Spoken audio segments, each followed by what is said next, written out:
breaking news.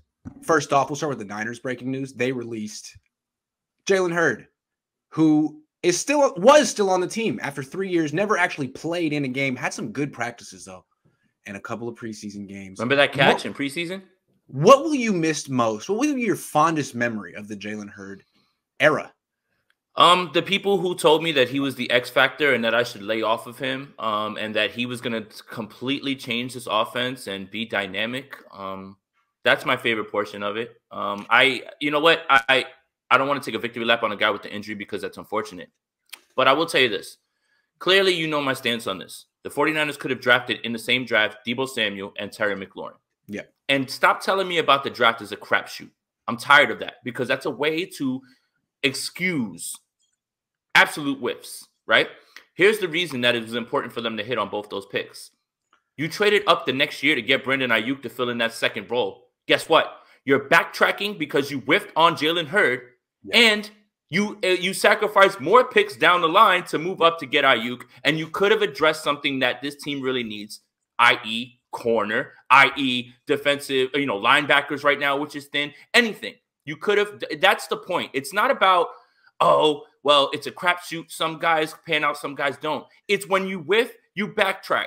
They whiffed, they backtracked, and they got a great player. This is nothing against Brandon Ayuk. Brandon Ayuk's a baller. We know that. But you sacrificed draft picks to get Brandon Ayuk when it was right there in front of you to get Terry McLaurin. That's a microcosm of some of the problems that the 49ers are having right now that are rearing its ugly head. And again, like why was Jalen Hurd available when the Niners got him? Because he was injured the entire time. And now everybody's like, oh, well, it's unfortunate. The guy has been injured since he started playing football. And so the Niners pattern that we've talked about a lot, that they need to, if we were GM, if I were GM, this would be the first thing I would change. No more picks in rounds 1 through 3 on medical questions. That's for day 3. You can do that in round 4 or round 5, but not round 3. The top of round 3? Hell no. That was a mistake. And the Niners have been making the mistake relentlessly. Javon Kinlaw, same mistake. Same as round 1 on a guy whose knee might be, I don't know, we'll see. No, you can't do that. And everybody loves to kill Trent Baalke for drafting guys with ACLs. This regime has done basically the same thing in drafting guys with known injury histories and then acting like, oh, well, I don't know why it's not panning out. It's on you.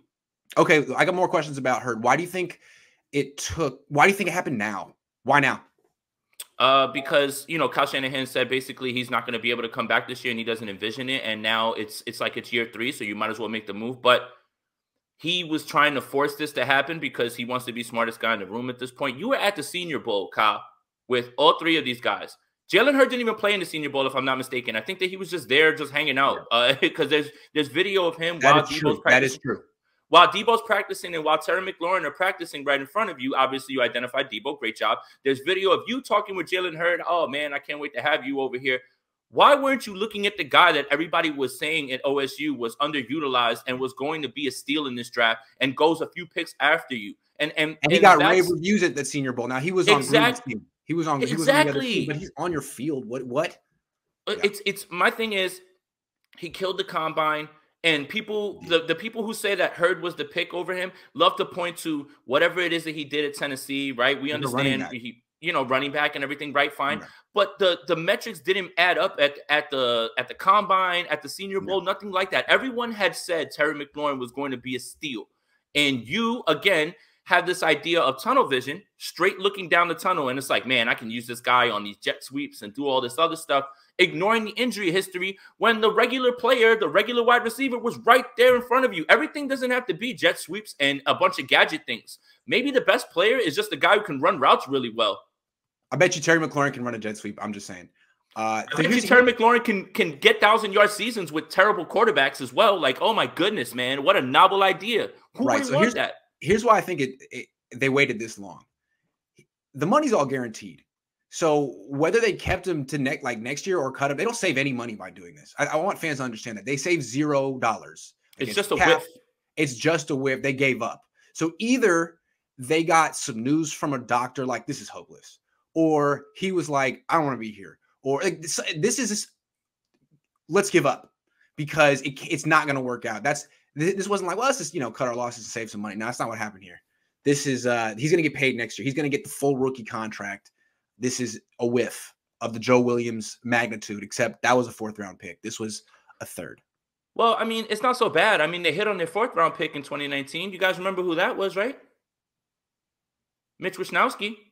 He's good. He's so good. So what, he really changed the team. Big But in retrospect, stuff here, the Niners had such a stacked team, and they were so good that they could afford to spend a 4th round pick on a punter. That's just, sorry, I get snarky sometimes.